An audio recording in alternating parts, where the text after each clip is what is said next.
자, 시세 차익만 15억원. 근데 분양가는 사상 최고. 상한제가 더 올렸다. 뭐보다? 허그보다. 공시지가가 가파르게 오른 탓에 분양가가 높아진 것이다. 다른 재건축 단지들도 분양을 서두를 것이고 계속 분양가 올려서 나올 것이다. 국토부 반박 자료 나왔죠. 뭐라 그래요? 공시지가 인상 때문이 아니라 가산비 책정 때문이다. 사실 택지 가격 감정평가액도 오르긴 했어요. 이것은 공시지가 인상 때문이 아니라 장관이 바뀌면서 분양가 상한제 책정하는 방식이 바뀌었기 때문이죠. 김현미 장관 때는 개발이익을 반영하지 않는다. 옆에 가격이 오르든 이런 거 상관없이 책정된 금액으로 들어갔다. 그런데 변창흠 장관으로 바뀌면서 어떻게 됐어요? 주변 집값에 따른 지가 상승분이 포함이 된 거죠. 그래서 지가가 많이 올라간 것도 있지만 문제는 가산비 많이 책정했다. 그리고 감정평가액 자체도 굉장히 높게 나온 점은 있죠. 물론 이것도 시가 대비 60에서 65% 수준으로 한다고는 했는데 사실상 그래도 굉장히 높게 나온 거죠. 그러니까 허그 고분양가 심사보다 가격이 높게 나온 것이다. 건축비가 798만원인데 어떻게 이렇게 많이 책정이 가능한가 보면은 서초구 심사 시 깜깜이로 한 거죠. 근데 이 동네 특성이 어때요? 막 재산세 깎아주고 이런 식으로 하니까 지자체가 굉장히 그 정부 정책에 반대하는 쪽이다. 이런 형식으로 보이죠. 그러니까 아예 누가 어떻게 얼마를 책정했는지 하나도 나오지 않고 그냥 가격만 딱 돼서 이렇게 책정됐습니다 라고 이야기가 나온 거잖아요. 그러니까 이런 걸 막기 위해서는 우선 가장 좋은 방법은 국토부 자체에서 자체 심사로 들어가는 게 좋죠. 조금 일은 많아지겠지만 그 지자체 성격에 따라서 여기는 막 집값 올리려고 그러고 저기는 집값 올리면 안 된다고 하고 그래서 그런 양극화가 생기는 것까지 막을 수 있다. 가장 좋은 방법은 이거고 하다못해 차선책으로라도 어떻게 해야 돼요? 깜깜이 심사하니까 마음껏 높이고서 자기 책임은 피해가니까 아예 그렇게 하지 못하도록 누가 얼마를 해서 이런 것들이 다 정보가 투명하게 공개되기 전까지는 분양가 책정을 막아야 한다. 이 정도까지는 만들어놔야 이런 짓을 못하겠죠. 자, 그렇다면 여기까지 들어보셨을 때 어떤 거예요? 공시지가 인상 때문이 아니라 김현미 장관과 변창흠 장관의 가격 책정하는 것 차이일 뿐이다. 그러니까 감정평가 기준일이랑 허그 심사일 기준은 차이가 거의 없어요. 공시가격은 똑같이 들어갔다. 문제는 뭐예요? 그 전에 주변 시세를 반영했느냐 안 했느냐 이 차이잖아요. 그런데 왜 자꾸 공시지가 인상 때문이라고 하냐? 그 이유 간단하죠. 공시지가 인상으로 보유세가 높아지면서 부담이 늘어나게 생기니까 정부 정책 때문에 집값이 떨어진다. 이렇게 되면 안 되죠. 그러니까 정부 정책 때문에 집값이 오른다, 분양가가 오른다 이런 프레임을 잡기 위해서 공시지가 인상 때문에 분양가가 올라요 이런 식으로 자꾸 프레임 잡는 거잖아요.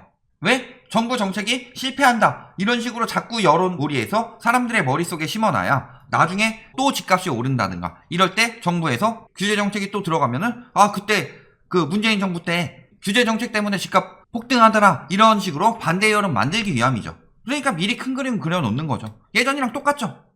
이런 형식으로 여론 만드는 거죠. 임대사업자 정책 실패했어요. 그건 확실해요. 그리고 임대차 3법 실패하지 않았어요. 이야기했지만 6월부터 전세가는 폭등하고 있었다. 이미. 그렇죠? 그 다음에 법인 규제 늦게 들어간 것. 하지만 강력하게 들어갔죠. 그렇다면 실패한 정책이 뭐 있냐? 임대사업자. 그리고 또 한 가지 만약에 이번에 이야기 나오고 있는 40년 모기지라든가 혹은 9억 이하 무주택자 LTV 완화 이런 것들이 나오면 그건 실패된 정책으로 가겠죠. 그러니까 정부 탓으로 자꾸 몰고 있다. 지자체에서 띄워놓고. 자, 그 다음에 이제 또 공시가격 현실화하니까 강남 재건축에 뭐 가뭄에 담비다. 지금 아니라고 그랬죠. 현실화로 분양가 더 오를 것. 정부는 아니라지만 더 오를 것. 전문가란 작자들 누구 있어요 맨날. 이 사람들 정부 정책에 단 한 번이라도 찬동 안 한 사람들이죠. 보유세 올려놨더니 보유세 때문에 집값 오른다고 하는 인간들인데 건설사 대변인이죠. 그러니까 대변인이니까 입에서 대변이 나오고 있죠. 말 같지도 않은 소리 하고 있죠. 자, 그 다음에 3기 신도시 뭐라고 그래요? 중요한 건 3기 신도시 분양가다. 얼마에 분양받느냐? 현시세를 반영한 분양가가 될 것이다. 공공택지가 분양가 상한제에 들어가는데 현시세 물론 반영은 아예 안 되지 않죠. 모든 분양가 상한제도 현시세에 어느 정도는 반영이 돼요. 왜냐면 땅값이 오르기 때문에. 근데 LH 행태 보면 절대 쌀 것 같지 않다. 그러면서 3기 신도시 효과 없을 것이다. 이런 식으로 이야기하고 있는 거죠. 자, 일단은 문제는 있습니다. 뭐가 문제냐? 껑충 띄었대요. 그래서 공시지가가 토지보상금 산정 기준으로 활용되기 때문에 공시지가가 올라서 토지보상금이 오르기 때문에 땅값이 올라서 분양가가 엄청나게 뛸 것이다. 이건 개소리고. 거기 토지 얼마나 해요 가격? 거기 가격 사가지고 2배로 판다고 해도 웬만한 신도시 땅값보다 비쌀까요? 중요한 거는 공시지가 올랐어요. 그래서 토지보상금 모르겠죠. 그래서 이게 LH에서 비싸게 분양해서 또 땅값을 올리죠. 땅값을 올려서 누구한테 줘요? 건설사한테 준다. 지금 가장 핵심인 단계는 분상제에 책정되는 가격 중에서 2단계가 중요한 게 아니라 중요한 건 2단계예요. 2단계. LH가 건설사에 얼마나 비싸게 파냐. 여기에 따라서 3기 신도시 가격이 얼마나 비싸게 나오는지가 확정이 되겠죠. 토지보상금 많이 내주고 저렴하게 건설사한테 많이 안 붙이고 공급을 한다. 그렇게 된다면은 충분히 가능성이 있어요. 다만 LH의 문제점이 조금 있긴 하죠. 그래서 3기 신도시에 대해서는 제가 해라 하지 말아라 얘기 아직도 확실히 안 하고 있죠. 어떻게 될지 모르니까. 자, 책정 기준. 문제가 언제부터 터졌어요? 2014년에. 자, 대형은 원래 감정 가격이었고, 그래서 대형 평수는 비싸게 됐지만, 중형, 소형의 경우는 조성 원가. 그래서 원가 기준으로 들어가서 분상제가 이렇게 진행이 됐었는데, 여기서 가장 많이 공급하는 중형대를 감정 가격으로 바꿔버렸다. 2014년 5월에. 요게 문제가 컸던 거죠. 그러니까 2014년에 엄청나게 많은 게 나왔어요.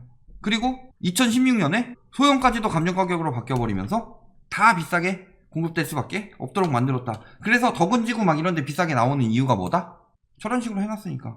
과거의 분상제보다 효과가 적은 거죠. 그러니까 조만간 뭐 강력한 정책이 나온다고 그랬죠? 저걸 막아야죠. 일단 요거를 다시 다 조성 원가로 바꿔야 된다. 다시 다 조성 원가로 바꿔서 분상제 효과 확실하게 나오게 하기 위해서는 감정가 띄우는 놈들도 얼마나 많은데 요거 없애고 다시 원위치 시켜야지 분상제 효과가 확실히 나오겠죠. 그리고 공공택지 효과가 확실히 나오겠죠.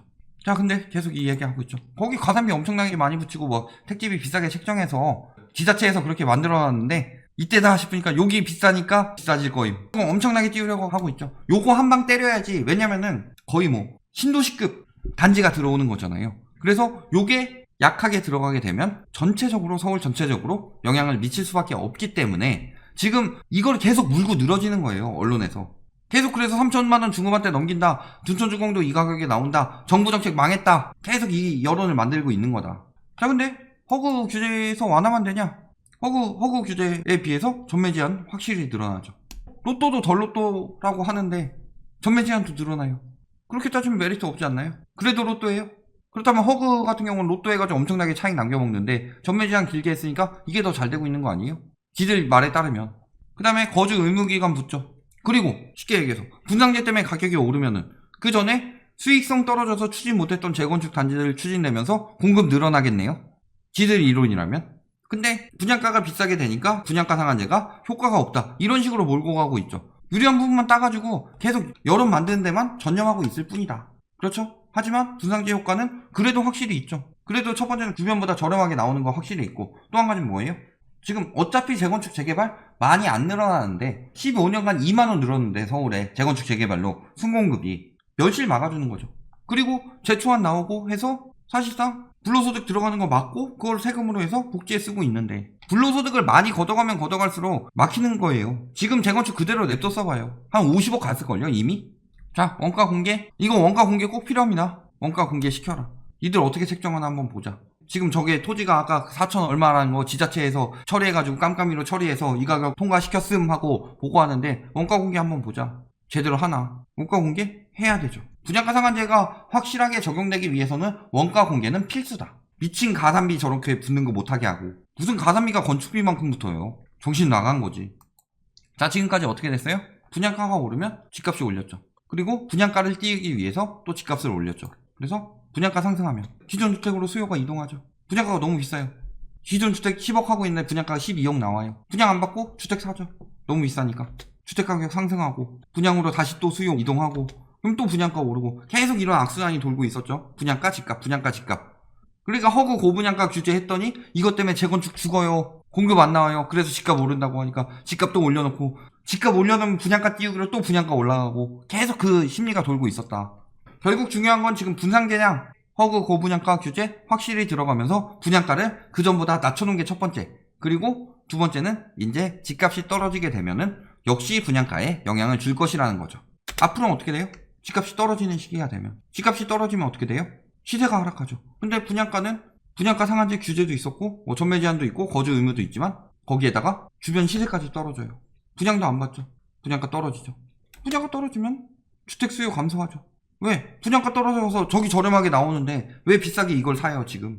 그러니까 매물 증가하고 매수 심리 감소하고 다시 집값 하락된다. 그렇죠. 결국엔 뭐예요? 분양가를 낮춰놓으면은 높은 매수 수요 들어가던 사람들이 너무 비싼데 줄어들고 이쪽으로 빠진다. 그러면은 수요가 줄었으니까 매매가 떨어지죠. 매매가 떨어지면 분양가도 같이 낮춰야죠. 원래 그런 순환이에요. 떨어질 때 올라갈 때 보면 분양가 안 떨어진다고요? 분양가 떨어질 수밖에 없죠. 그리고 작년 기점으로 크게는 2015년에서 2020년 기점으로 부동산 시장에는 굉장히 큰 변화가 옵니다. 그 변화는 뭐예요? 인구 및 생산 가능 인구 감소죠. 그렇게 감소되게 되면 수요가 줄어들고 유동성 들어갈 수 있는 여력이 줄어드는데 언제까지 계속 오를 수 있느냐. 근데 분양은 많이 나왔죠. 지금 저 공급이 들어오게 되는 순간 우리나라는 일본식 침체가 올 수밖에 없다. 사실상 공급 안 부족했어요. 공급 부족하다고 하는데 왜 공급하냐. 언론에서 이 난리를 치고 있는데 그러면서 또 심리 유도하고 있을 뿐인데 공급 안 부족했어요. 다주택자들이 가지고 있는 게 40만 호가 넘어요. 서울에. 그거 풀리면은 절대 공급 부족 아니죠. 그런데 계속 공급 부족하다고 하니까 문제는 공급이 안 부족한데 공급 부족하다고 생각하게 만드니까 심리가 조장되니까 아 그래?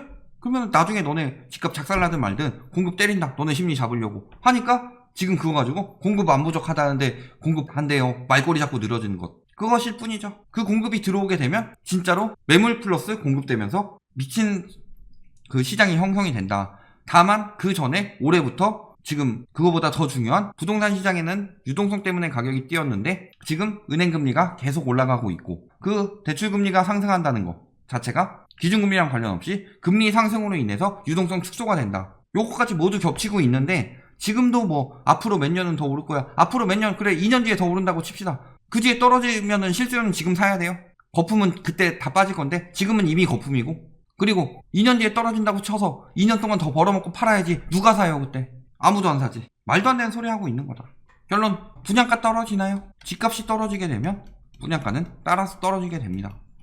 뭐 이야기하면 뭐 폭락론자들 전문가가 이야기하기엔 아니다 하면서 얘기하는 게 뭐 금리랑 공급 이야기하는데 뭐 1기 신도시 때보다 공급 적다, 1기 신도시 때보다 공급 느리다. 1기 신도시 때는 공급만으로 잡은 거고 거기에 이제 추가 규제가 들어간 거고 근데 여기서 영끌 많이 들어갔는데 금리까지 같이 오르고 있다. 지금 두 가지가 맞물려 있는 데다가 경제 상황까지 완전 침체됐는데 이런 거 세 개를 묶어서 하지 않고 하나 풀어서 하면은 그거죠. 코끼리는 뱀같이 생겼고 아니다 코끼리는 저기 가오리같이 생겼다. 아니다 코끼리는 통나무같이 생겼다. 이거 얘기하는 거랑 뭐가 달라요? 지금 부동산 전문가라는 작자들이 저런 식으로 이야기하고 있다. 자 근데 크게 보면 보여요? 코끼리는 어떻게 생겼어요? 코가 길고 귀가 크고 상아가 있고 다리가 두껍고 커다란 몸에 꼬리가 있는 그런 동물이죠. 근데 전문가들이 통나무, 코끼리는 뱀처럼 생겼다. 이런 말에 넘어가면 안 된다. 크게 봐라.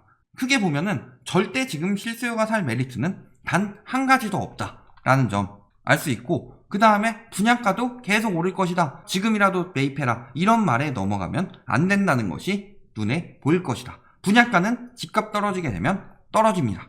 결국 거품은 터지기 마련이고 지금 실수요가 살 시기는 절대 아니다. 그런데 투기 수요도 살 시기가 아니기 때문에 터지는 날이 머지 않았다. 여기까지 기억해 두시면 되겠습니다.